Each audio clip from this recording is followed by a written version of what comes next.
On Hustlers, back at you guys with another video. So super happy that we got to 500 subscribers. So thank you guys for that. Greatly appreciate it.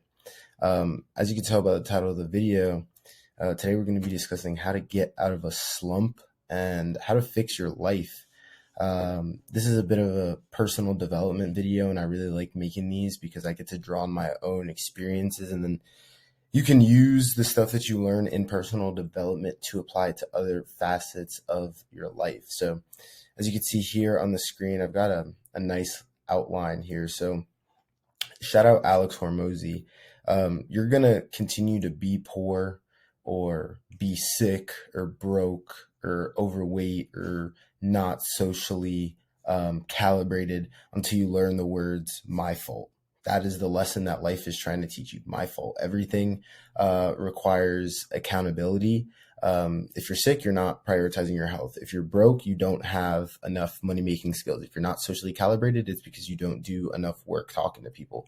So the first thing to kind of getting out of a slump is taking accountability and realizing that life doesn't happen to you, life happens for you. So the moment that you change your perspective to, okay, this is an opportunity for me to grow, and this is an opportunity for me to develop skills that I'm clearly lacking in.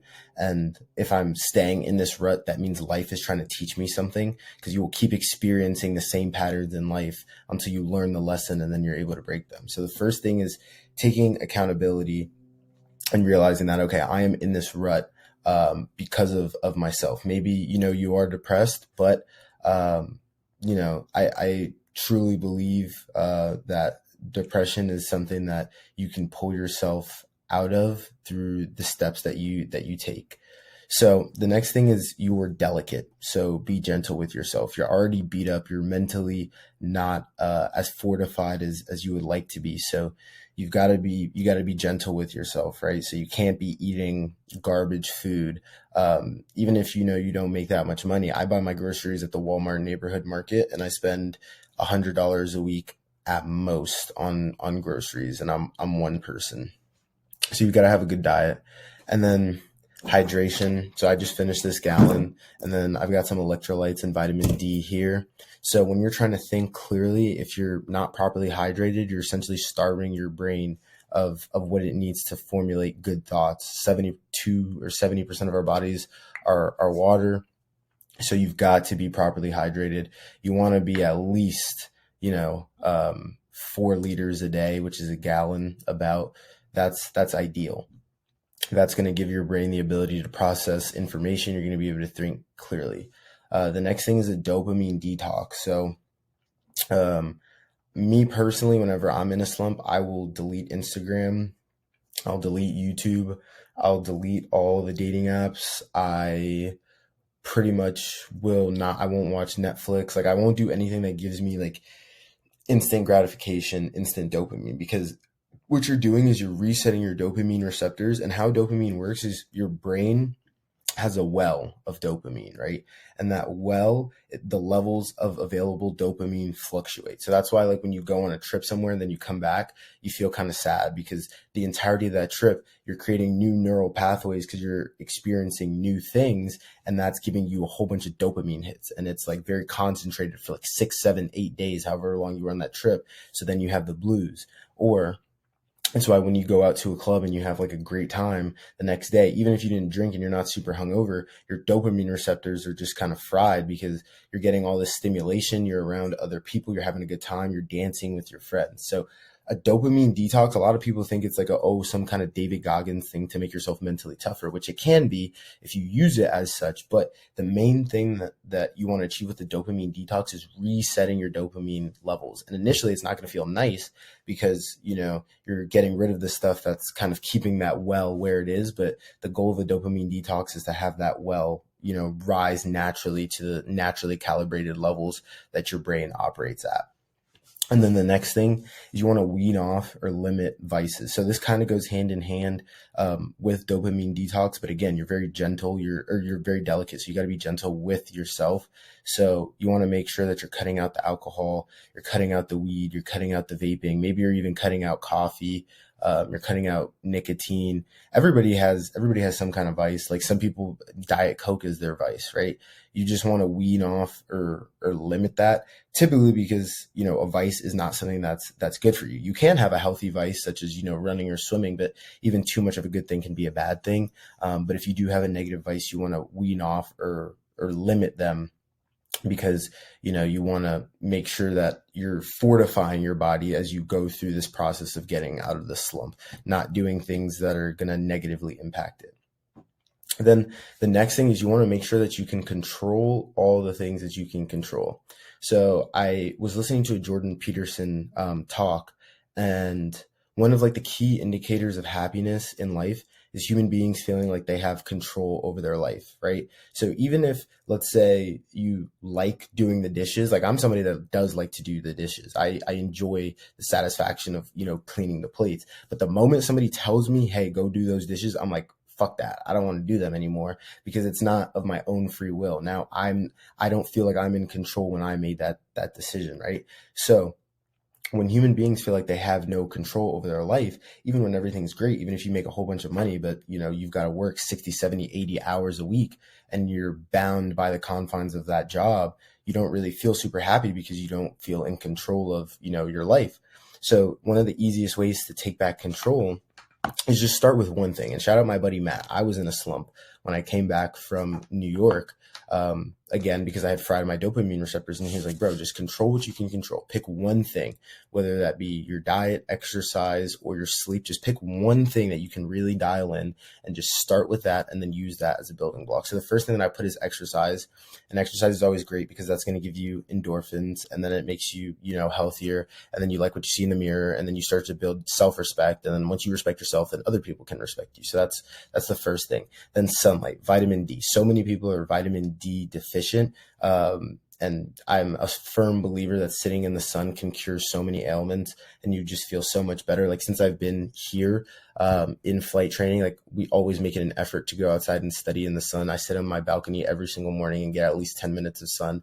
And then sometimes we'll take our beach chairs and just go sit by the volleyball courts and just talk in the sun. And then the next thing is your sleep.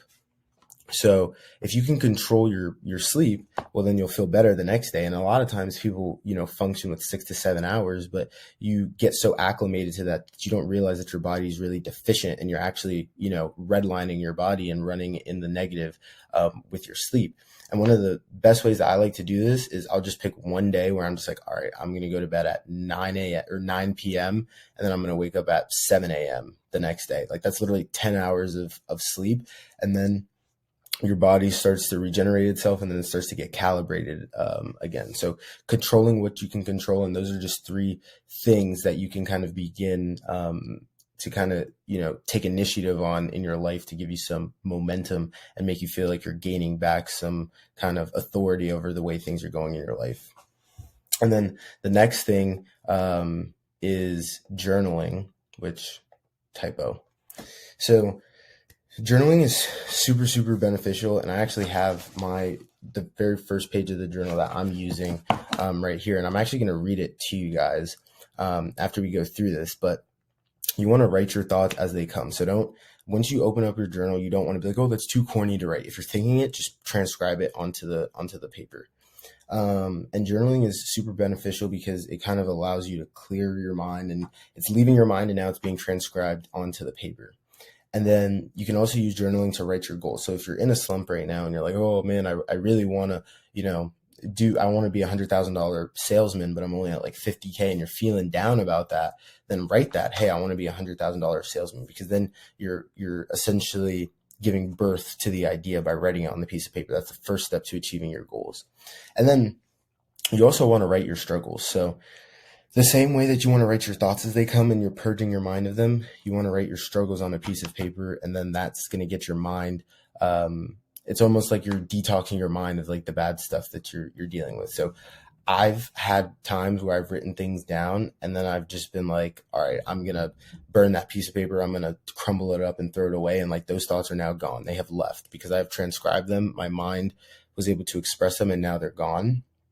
or sometimes you can keep it. So now I'm at a phase in my life where I like to keep it so I can look back on the progress that I'm making. And I actually have a journal entry here from October 13th, 2023. So almost about 6 months ago. And it says, I was driving home from Miami and I was feeling so lonely. I knew I had some sort of void inside me and I was trying to fill it with various things: alcohol, gambling, and women. At first I thought I just wanted some dopamine, but that was too simple of an answer, too surface level. I had to ask myself, why do I feel this way and what are the root causes? In that moment, I learned a couple things about myself. The key to happiness doesn't lie in being with or around someone. I am enough. Being with myself is enough, and I can find whatever I'm searching for in others and myself. Another thing, instead of so desperately wanting to share things with someone, create a life for yourself into something that somebody so desperately wants to be a part of. The last thing that I learned about myself and solved is that I have this desire to be intimate with someone and do things for them. However, how can I ever be in a position to do that if I'm not intimate with myself and making the decision to do nice things for myself, such as running, power sleep, no alcohol, and meditation?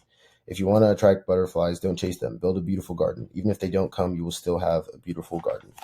And that is from October 13th, 2023. So that's like real. Like, I just put my thoughts out there. So like, I'm not sitting up here bullshitting, telling you guys to do stuff that I don't do myself.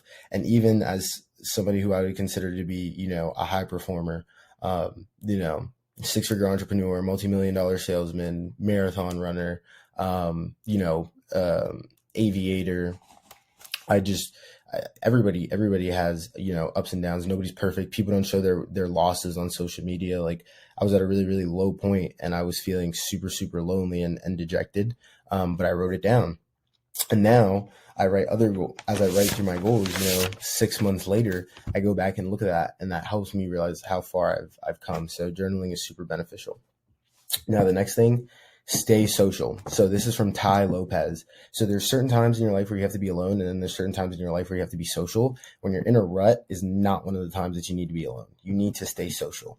Now, I know that, the kind of world that we live in is hard. So watch my video on how to win friends and influence people. If you struggle with, making friends, or you're very introverted, I'm super extroverted. I love people. I just feed off of, interacting with them. But you have to stay social when you're in a low area, a rut in your life. And I know that making friends is hard, but so is being alone. And I personally think being alone is way harder than making friends, especially when you're in a rut. And essentially, this is just kind of like a microcosm of life. Everything is hard in life. Making no money and struggling to pay your bills is hard. And then making a shitload of money, but have to do a shitload of work to kind of provide that value to the marketplace is also hard. So you got to choose your hard. Being alone is hard. Making friends is hard. Choose your hard. It's way better to do something hard and have social interaction and, create friends than just be alone and wallow, in your sorrows. And then the last thing is finding a mission. And shout out to my buddy McGuire, who I actually visited in New York, and I felt so happy in New York. But then when I came back, I felt like super dejected. But he talked about finding a mission. So yesterday, I went out for my buddy's birthday and I played pool, and I'm so terrible at pool. Like, that was probably only my 3rd time ever playing pool. And I was I was getting hustled. It was terrible. Like, they were taking turns, like doing trick shots with the 8-ball while I was struggling to get like my second strike ball in. So find a mission, and it can be something as simple as getting good at a hobby such as pool, golf, pickleball, spike ball, or it could be reading 10 pages a day, or it could be approaching somebody to get more socially calibrated. But you need to have a mission. You need to have a reason to get up in the morning. And that way, when you achieve it, you essentially raise your baseline of dopamine, because it's not an instant gratification, kind of goal. It's one of those things that you're gonna have to take time to do. Like, my ultimate goal is to fly with my dad and be the first Black father and son to fly for a legacy passenger airline in U.S. history. That is my goal. I made that decision when I was 16. I'm 21. I'm 5 years into it, and I probably still have another 4 years to go. But that's essentially going to be my life's work at that point in time. And that's like the ultimate delayed gratification. My endurance running goals, I want to run 7 marathons on 7 continents. I want to do an Ironman. I want to do an ultra. and I'm going to run Cocodona 250. It's probably going to take me 3 to 4 years to get all that done, but that is my long-term goal. All the decisions that I make today align with that. The reason why I get out of bed in the morning and I'll run 12, 15 miles is because I know everything that I'm doing is for Cocodona 250 years down the line.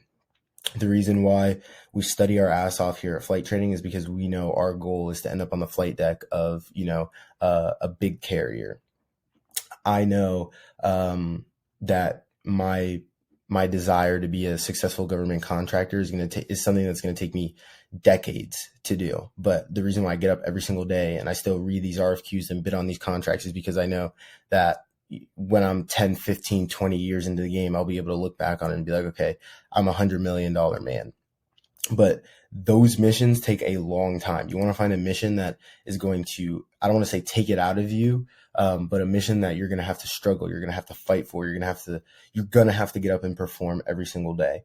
And essentially the fulfillment in life doesn't come from the achievement. It comes from becoming. It comes from being the kind of person that can show up at the start line of Cocodona 250, right? All the training that you have to go to do that. So finding a mission, and the true purpose of this last point here has nothing to do with the actual achievement.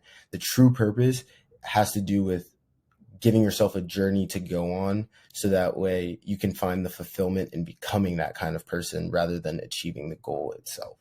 So those are my 6 tips on how to get out of a slump and fix your life. And yeah, I hope that translates or resonates with some of you guys, and you can use it in other aspects of your life, or you can share it with some people. Pick up government contracting, watch my free videos on that. If you need help making friends, watch my video on how to win friends and influence people. If you need some inspiration, watch my journey about how I made how I got to $10,000 a month at 21 over the course of the past 5 years. If you need, some help with discipline, watch my video on how to build your discipline muscle. But yeah, thank you guys for tuning in. Super appreciative for 500 subscribers, and I will catch up with you guys later this week.